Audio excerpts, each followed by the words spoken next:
Hey everybody, it's Jason from Parallel Reality coming back here today with a kind of scary sort of video.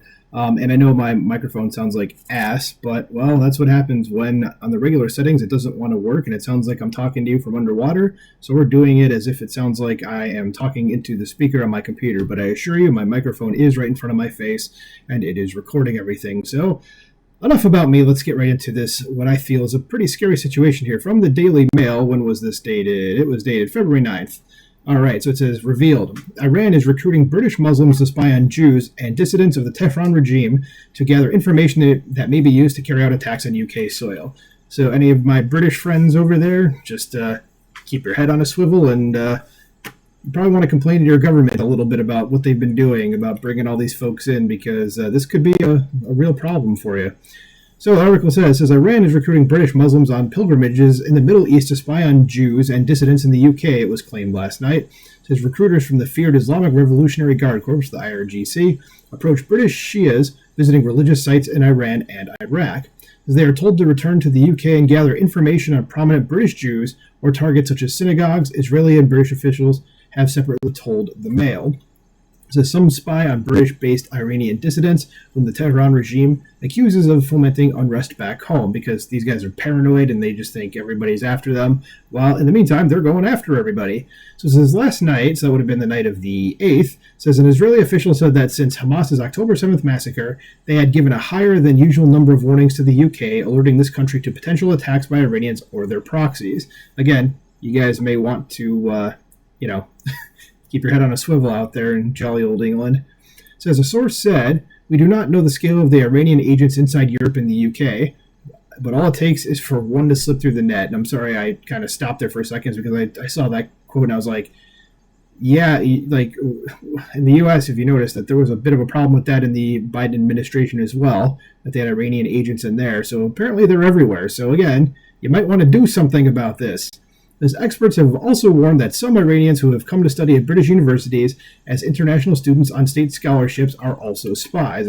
I don't doubt it for a second. It says Khosrow Arabi of the United Against Nuclear Iran think tank said IRGC recruiters did not focus on hiring British Iranians who are usually secular and oppose the Ayatollah regime. But British Shias who originated from Pakistan, Iraq, and Lebanon were targeted at the Arbaeen, sorry if I mispronounced that, festival in the holy Iraqi city of Karbala, which attracts up to 20 million pilgrims a year. As most British Muslims belong to the Sunni sect of Islam, but it is estimated there are up to 400,000 Muslims who belong to the Shia sect, which is the state religion of Iran and sees itself as the protector of Shias across the world. Again, that is something of a problem that people may want to look at. Says a White House source said that when the IRGC wanted to assassinate or kidnap anyone on UK soil, it often used British-based organized criminal networks.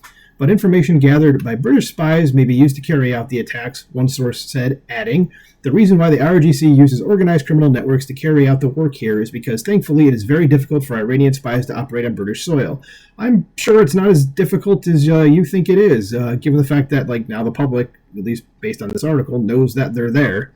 I mean, yeah, it just amazes me that, they're like, yeah, this stuff is happening, but it's really difficult for it to happen. Everybody knows that it's happening, but how about you just, fix the problem? Because the Ayatollah regime has targeted Iran International, a Farsi language channel based in Chiswick, West London, accusing it of fomenting protests and demonstrations at home, especially after the death of student Mahsa Amini in September 2022. And if you don't know who that is, go look her up. It's awful what happened to her. And those protests, those were legit. So scrolling down, it says Miss Amini was violently. Oh, it's going to go over it. It says Miss Amini was violently assaulted by the country's morality police. Yes, they have that there. If you didn't know, for not wearing her headscarf correctly, and later died in hospital, sparking protests across the globe. A British-based people smuggler turned informant was paid almost £200,000 by the IRGC to assassinate two British journalists who worked for the channel. I mean, yeah, again, I'm not surprised about that. These guys are everywhere. There's even a journalist in the U.S. I don't remember her name. If I saw it, I'd say, yeah, that's her. But she's even said that the Iranians have tried to assassinate her as well. And I think she actually has proof of it. But, whatever. Our governments are inept, and they're not actually going to do anything about it. Because the government has sanctioned 5 individuals linked to the attempted assassinations. Oh, golly gee, that's just too bad for them, I guess. It says in December, Chechen criminal Magomed Hussein Dovtayev 31, was jailed for 3 years after being found guilty of spying on the headquarters of Iran International in order to carry out a terror attack.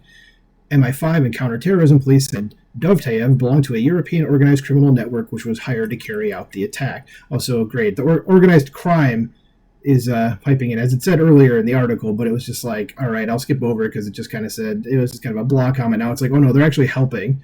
So again, maybe like prosecutors, at least in the United States, could use the RICO Act as they did, to clean up the mafia, decades ago. Maybe try that again, but this time look for terrorism. I don't know. I'm not a lawyer. I don't know how this works, but do something again is the overriding message of this whole speech here.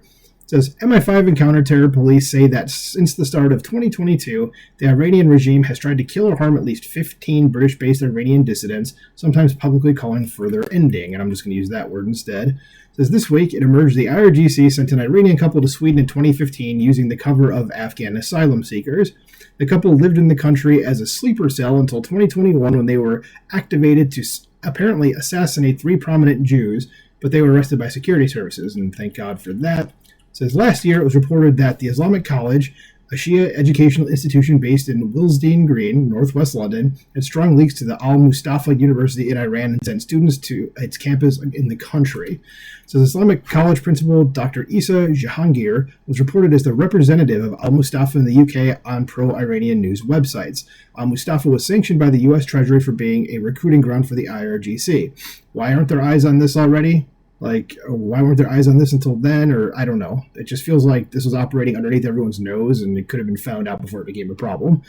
Does the college said at the time that claims of its links and that of Dr. Jahangir to Al-Mustafa were unfounded. Terrorism expert Professor Anthony Glee said this is a serious threat that needs to be addressed. IRGC is behind Hamas and the Houthis and is also running these spying networks here.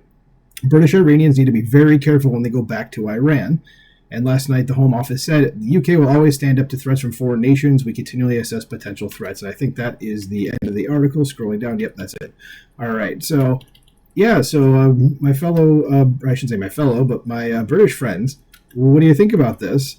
Do you think maybe it's time to do something about the problem that you have there? Like, I don't know, deportation. Maybe that's a thing to look into. But that's just me. Maybe I'm being weird. Anyway, let me know what you think about this in the comments below. Like, share, subscribe, and I will talk to you soon. Bye.